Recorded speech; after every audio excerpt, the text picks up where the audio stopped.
अस्सलाम क्लास।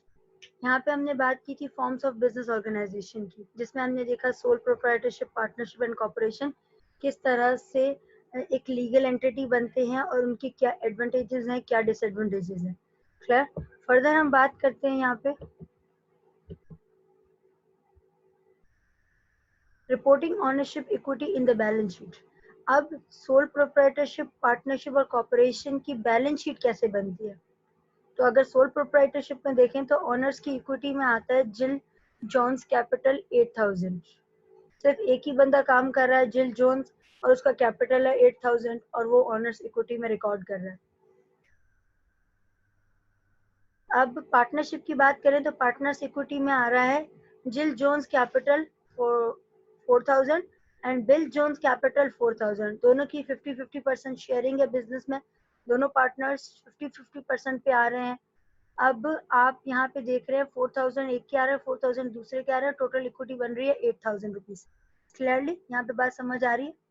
अब फर्दर हम आगे बात करते हैं कॉर्पोरेशन। कॉर्पोरेशन में ओनर्स इक्विटी कैसे बनती है।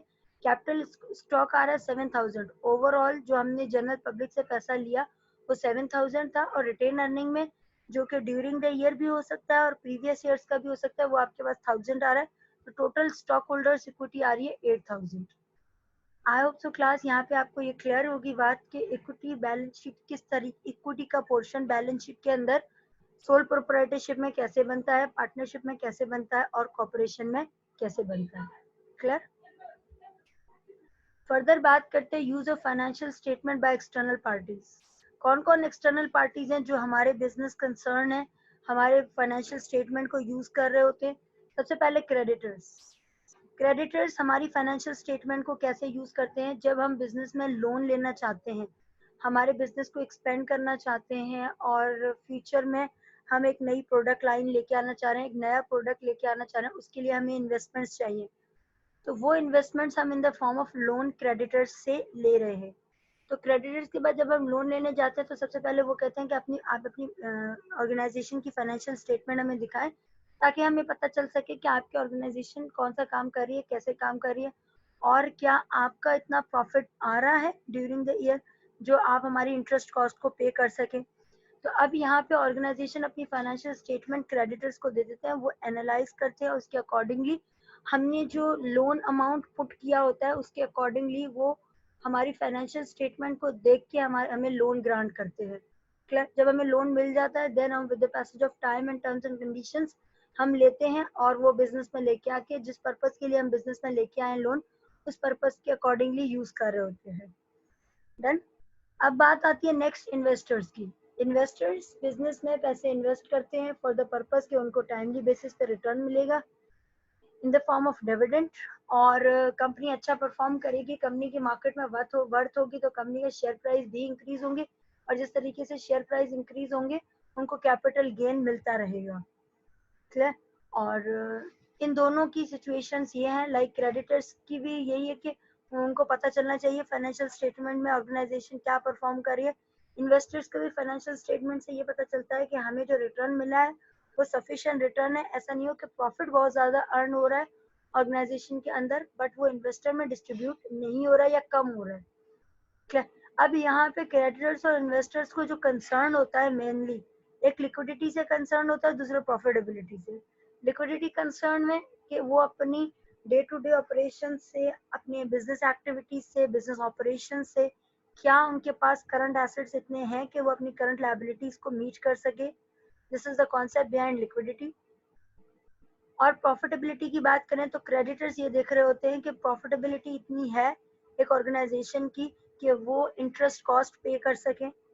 इंटरेस्ट जितना हम मतलब पे करना है उस लोन पे, वो इंटरेस्ट पे कर सकेंगे ड्यूरिंग द प्रॉफिट जो भी अर्न हो रहा है। और इन्वेस्टर्स का पर्सपेक्टिव ये है तो कि प्रॉफिट इतना है कि हमें उसमें से डिविडेंड मिल सके। क्लियर। फर्दर बात करते हैं नीड फॉर एडुकेट डिस्क्लोजर्स। यहाँ पे सबसे पहली बात आ जाती है कि प्रॉपर डिस्क्लोजर्स होने चाहिए। जब मैंने आप बात कर रही थी नोट्स टू द अकाउंट्स की, क्योंकि इन balance sheet, income statement, then statement of cash flow, then shareholders equity, statement of shareholders equity, इन सब के पास नोट्स टू द अकाउंट्स बनते हैं। Notes to the financial statement often provide facts necessary for the proper interpretation of the statements. इन सारी statements की यहाँ पे फोर्थ वन भी आती है, statement of shareholders equity. वो सारी स्टेटमेंट्स यहाँ पे आपके पास नोट्स टू द अकाउंट्स में डिस्क्लोज हो रही होती हैं कि किस पे कौन सी पॉलिसी इंप्लीमेंट हुई है, किस पे कौन सा मेथड इंप्लीमेंट हुआ है, और इसके अलावा क्या ब्रेकअप्स अवेलेबल है। मैं नोट्स टू द अकाउंट्स पे बहुत डिटेल डिस्कशन करना चाहूंगी। यहाँ पे हर ऑर्गेनाइजेशन पे लीगली बाउंड है एज पर स्टैंडर्ड कि वो नोट्स टू द अकाउंट्स के अंदर सारी इंफॉर्मेशन डिस्क्लोज करेंगी। अब सारी इंफॉर्मेशन कौन कौन सी हैं? सबसे पहले आपके मेथड्स कि आप कौन से इन्वेंट्री सिस्टम से काम कर रहे हैं, whether it is a periodic system or perpetual system. Later on it is a last in first out और weighted average। तो जो भी मेथड आप इम्प्लीमेंट कर रहे हैं वो मेथड आप क्लियरली मेंशन करते हो नोट्स टू द अकाउंट्स में कि इन्वेंट्री पे हम ये मेथड इम्प्लीमेंट कर रहे हैं।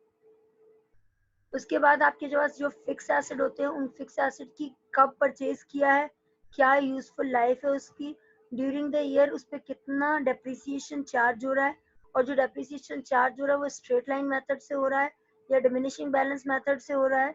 अकॉर्डिंग टू दैट वहाँ पे ये आप नोट्स टू द अकाउंट्स में क्लियरली डिस्क्लोज करते हो।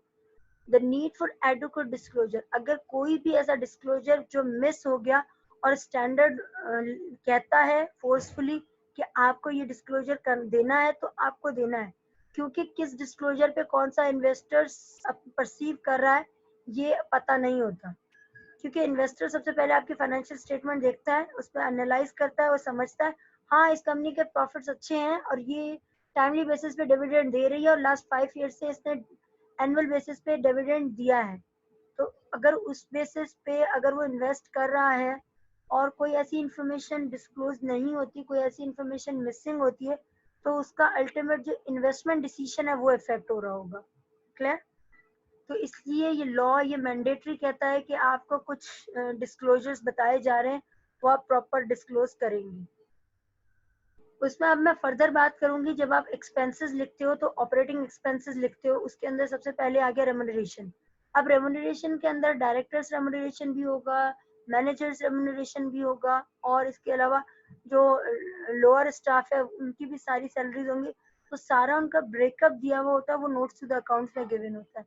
क्योंकि इनकम स्टेटमेंट तो 1 पेज की बनती है, उसके अंदर सारी डिटेल्स थोड़ी गिवन होती है। क्लियर? अगर वो वहां पे कह रहा है यूटिलिटी एक्सपेंसेस, तो यूटिलिटी एक्सपेंस का टोटल बैलेंस आ जाता है, वो टोटल बैलेंस शो कर रहा होता है ब्रेकअप, और ब्रेकअप गिवन होता है नोट्स टू द अकाउंट्स के अंदर। क्लियर? और यही चीज डिफरेंट डिफरेंट पे आती है। कॉस्ट ऑफ गुड सोल्ड का ब्रेकअप क्या है वो गिवन होता है। क्लोजिंग स्टॉक इस वक्त क्या क्या किस इन्वेंट्री वैल्यूएशन के अकॉर्डिंगली क्लोजिंग स्टॉक कितना आ रहा है, वो चीजें क्लियरली मेंशन होती हैं। और इसके अलावा आपके पास अदर इनकम्स आ रही हैं, तो अदर इनकम का ब्रेकअप, क्या कहीं से कोई रेंट रिसीव्ड हो रहा है, क्या कोई कमीशन रिसीव्ड हो रहा है, क्या कोई गेन ऑन डिस्पोजल हुआ है, कोई एसेट सोल्ड आउट हुआ है, तो उसका पूरा ब्रेकअप आपके पास नोट्स टू द अकाउंट्स में गिवन होता है। इसके अलावा और डिटेल में बात करें तो डेप्रिसिएशन की क्या परसेंटेज होगी, क्या मेथड होगा, वो भी गिवन होता है। और इसके अलावा अलाउंस फॉर बैड डेट की बात करूं मैं तो इंशाल्लाह हम अकाउंट रिसीवेबल्स के टॉपिक पे ये चीज पढ़ेंगे कि अलाउंस फॉर बैड डेट जब गिवन आपको कैलकुलेट करना होता है तो उसकी क्या परसेंटेज होती है, क्या चार्जेस होते हैं। एजिंग का टेबल बनता है, जो पुराने हमारे अकाउंट रिसीवेबल्स होते हैं उनकी रिकवरी के चांसेस कम होते हैं, तो with the passage of time हम उनको एक्सपेंस आउट कर देते हैं। तो ये सारी चीजें जो मैं कैलकुलेशन में बता रही हूँ, ये सारी चीजें डिटेल्ड में गिवन होती है नोट्स टू द अकाउंट्स में। डन? और इसके अलावा मैं बात कर रही थी आपके पास इनकम स्टेटमेंट और प्रॉफिट एंड लॉस स्टेटमेंट में मैंने सारी चीजें डिस्कस कर ली हैं। टैक्स की बात आती है तो टैक्स कितना परसेंट आ रहा है, टैक्स ब्रैकेट क्या आ रही है उस पर्टिकुलर ऑर्गेनाइजेशन की, वो भी गिवन होता है। और इसके अलावा डिविडेंड कितना देना है, अर्निंग पर शेयर कितनी आ रही है, टोटल आउटस्टैंडिंग शेयर्स कितने हैं, ये सारी चीजें गिवन होती हैं। अब बात आ जाती है बैलेंस शीट पे।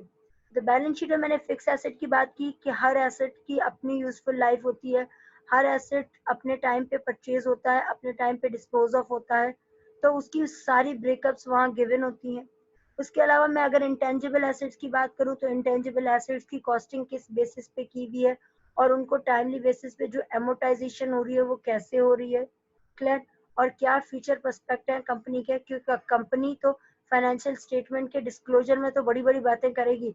ये डिस्क्लोजर उसी तरीके से जिस तरह से एक पर्सनालिटी के बारे में, एक पर्सन के बारे में आप बहुत बड़ी बड़ी बातें कर रहे होते हैं जस्ट बिकॉज कि उसको आपको पब्लिकली अच्छा दिखाना होता है। तो आप अपने फाइनेंशियल स्टेटमेंट्स को कोशिश करते हो अच्छा अच्छा दिखाओ, उसके अंदर अच्छी अच्छी बातें लिखो ताकि हर कोई उससे इंस्पायर्ड हो, मोटिवेटेड हो इन्वेस्टमेंट के लिए। अब यहाँ पे मैंने बात की आपको फाइनेंशियल स्टेटमेंट्स के अंदर बैलेंस शीट की। बैलेंस शीट में इंटेंजिबल एसेट्स, अदर इन्वेस्टमेंट्स कहीं की हैं तो कहाँ कहाँ इन्वेस्टमेंट्स की हैं, उनसे हमें रिटर्न कितना मिल रहा है, ये सारी चीजें गिवन होती है। अब उसके बाद डिटेल में करंट एसेट्स की बात करूँ तो करंट एसेट्स के अंदर आपके पास आ जाते हैं इन्वेंट्री। इन्वेंट्री का ब्रेकअप क्या गिवन है, वो अब आपके नोट्स टू द अकाउंट्स में मेंशन होता है। अकाउंट रिसीवेबल्स का ब्रेकअप क्या है, कितना है प्रीवियस ईयर, कितना है स्टिल आपके पास आउटस्टैंडिंग, कितना आ रहा है, कितने से रिकवरी हो चुकी है, कितने से एक्सपेक्टेड है रिकवरी, ये सारी चीजें गिवन होती हैं। देन बात करूं कैश एंड कैश इक्विवेलेंट की, बैंक की, तो वो चीजें भी गिवन होती हैं कि कितना कैश बैंक में रखा हुआ है, कौन से अकाउंट में रखा हुआ है, कितना सेविंग में है, कितना करंट में है, ये सारी चीजें डिस्क्लोज होती है। इसके अलावा अगर अब मैं आप बात करूं शेयर होल्डर्स इक्विटी की, तो शेयर होल्डर्स इक्विटी में कैपिटल स्टॉक कितना है वो भी क्लियर होता है कि कितने साल में, किस किस साल में हमने नया नया इशू किया है और अब तक उसका क्या स्टेटस है। रिटेन अर्निंग में भी क्लियरली मेंशन होता है कि प्रीवियस ईयर्स में रिटेन अर्निंग इतना है, ड्यूरिंग द ईयर इतना प्रॉफिट हो रहा है, इस वजह से टोटल जो रिटेन अर्निंग है उसका अमाउंट ये आ रहा है। एग्री। फर्दर मैं बात करूं नॉन करंट लायबिलिटीज की। Non current liabilities long term liabilities, कहाँ से लोन लिया है, किस ऑर्गेनाइजेशन से लोन लिया है और कितना बड़ा लोन लिया है, छोटा लिया है, फॉर द टाइम बिंग लिया है और 10 सालों से एक लोन चलता हुआ आ रहा है, पेमेंट कब करेंगे, सारी चीजें गिवन होती हैं, सारी चीजें डिस्क्लोज होती हैं। उसके बाद बात करते हैं हम करंट लायबिलिटीज की। करंट लायबिलिटीज में हम बात करते हैं अक्रूड कितना है, अक्रूवल बेसिस पे अक्रूड कितने कितने बिल्स हैं। इसके अलावा हमारे पास अकाउंट पेबल्स कितना है गिवन, वो भी चीज आ जाती है। इसके अलावा हमने नोट पेबल कितना किया है, इसके अलावा कोई और लायबिलिटी, टैक्स लायबिलिटी हमारे को ऊपर है तो वो भी मेंशन होती है कि कितनी लायबिलिटी और टैक्स लायबिलिटी क्रिएट क्यों और कैसे हो रही है, इसकी डिटेल्स भी गिवन होती है। तो ओवरऑल फाइनेंशियल स्टेटमेंट में सारी चीजें गिवन होती है। अब हम बात कर लेते हैं कैश फ्लो स्टेटमेंट की। नोट्स टू द अकाउंट्स के अंदर कैश फ्लो की भी सारी बातें गिवन होती हैं कि जो कैश जनरेट हो रहा है, जो आपका ऑपरेटिंग से, वो कैसे हो रहा है, किसी किसी भी अमाउंट का प्रॉपर आप फर्दर डिटेल्स दे रहे हो तो उसको नोट्स टू द अकाउंट्स में मेंशन जरूर करते हो। इसके अलावा अगर बात करूं शेयर होल्डर्स इक्विटी में भी क्लियरली गिवन होता है कि इतना हमने स्टॉक इशू किया है, इतना ड्यूरिंग द ईयर प्रॉफिट हुआ है, इतना प्रीवियस ईयर प्रॉफिट लॉस हुआ था, फॉर इंस्टेंस अगर 2 सालों की गिवन है तो। और इसके अलावा पर्सनल ड्राइंग्स अगर कोई किसी ने की है तो वो किस बेसिस पे की है, कैसे की है, तो वो सारा अमाउंट वापस रीपे कब होगा और कैसे होगा। क्लियर। ये सारी चीजें उसके अंदर क्लियरली मेंशन्ड होती हैं नोट्स टू द अकाउंट्स के अंदर। और इसके अलावा कोई फीचर प्रोस्पेक्ट्स होते हैं कंपनी के, कंपनी ने एक मेमोरेंडम ऑफ एसोसिएशन किसी के साथ साइन कर दिया है और कंपनी फर्दर फ्यूचर में किसी के साथ अमलगमेट हो रही है, किसी के साथ मर्ज हो रही है, या फिर कोई इसको एक्वायर कर रहा है, या हमारी कंपनी किसी और कंपनी को एक्वायर कर रही है, तो ये सारी चीजें फ्यूचर प्रोस्पेक्ट उसके अंदर गिवन होते हैं। और ये गिवन होने का यही मतलब है, यही इंडिकेशन होता है कि आप अपने इन्वेस्टर्स को अपनी तरफ अट्रैक्ट कर रहे हैं कि हमारा बिजनेस और ऊपर जाने की कोशिश कर रहा है और इतनी सारी प्लानिंग कर रहा है। तो अब अगर यहाँ पे कोई इन्वेस्ट करता है तो उसको लॉन्ग टर्म में प्रॉफिट तो मिलेगा ही मिलेगा। क्लियर। आई होप सो यहाँ पे नोट्स टू द अकाउंट से रिलेटेड आपको ऑलमोस्ट सारा कॉन्सेप्ट समझ आया होगा। डिस्पाइट अगर आपको कोई एक्सप्लेन से कोई भी क्वेश्चन हो तो आप रेज कर सकते हो। फर्दर मैं यहाँ पे बात करूंगी management interest in financial statement. अब सबसे पहले मैनेजमेंट का खुद का इंटरेस्ट क्या होता है इंटरनली, क्योंकि एक्सटर्नल की तो हमने बात कर ली, क्रेडिटर्स और इन्वेस्टर्स होते हैं और उनकी हमने बात समझ भी ली कि उनका लेवल ऑफ इंटरेस्ट क्या होता है। अब इंटरनली मैनेजमेंट का अपना इंटरेस्ट क्या है फाइनेंशियल स्टेटमेंट के अंदर। Creditors are most likely to extend credit if financial statement showing a strong statement of position, that is relatively little debt and large amount of liquid assets.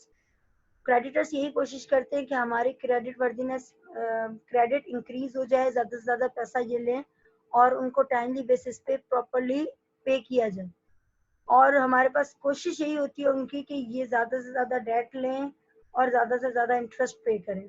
Clear. Further बात करती हूँ, window dressing occurs when the management take measures to make the company appears as strong as possible in its financial statement. Window dressing बहुत important concept है financials के अंदर, accounts के अंदर। Financial statement में विंडो ड्रेसिंग की जाती है। अब यहाँ पे मैं एग्जांपल लूँ बहुत ही सिंपल वर्ड्स में, कि हमारी ऑर्गेनाइजेशन के अंदर कोई इंस्पेक्शन के लिए आ रहा है, तो इंस्पेक्शन के लिए जो भी एसओपीज होते हैं वो फौरन हम 2 से 3 दिन के अंदर अंदर सारी इम्प्लीमेंट करवा देते हैं, प्रॉपर फाइलिंग करवाते हैं, प्रॉपर मेंटेन करते हैं, ऑफिस बॉयज को मेंटेन कर रहे होते हैं, अपने एम्प्लॉयज को मेंटेन कर रहे होते हैं, टाइमली इन एंड आउट हो रहा होता है। तो 2 से 3 दिन अगर कोई हमारे ऊपर इंस्पेक्शन कर रहा है तो हम उस वक्त बहुत अलर्ट हो जाते हैं कि गलती की कोई गुंजाइश नहीं है, हर काम अच्छे अच्छे से करना है, बेस्ट करना है। क्लियर। और यही चीज होती है फाइनेंशियल स्टेटमेंट्स के अंदर। जब फाइनेंशियल स्टेटमेंट जनरल पब्लिक में जाते हैं, इन्वेस्टर्स और क्रेडिटर्स के पास जाते हैं, हमारे कॉम्पिटिटर्स के पास जाते हैं, तो हम उसमें वही इंफॉर्मेशन लिखें जो उनको अट्रैक्ट करे हमारी ऑर्गेनाइजेशन की तरफ।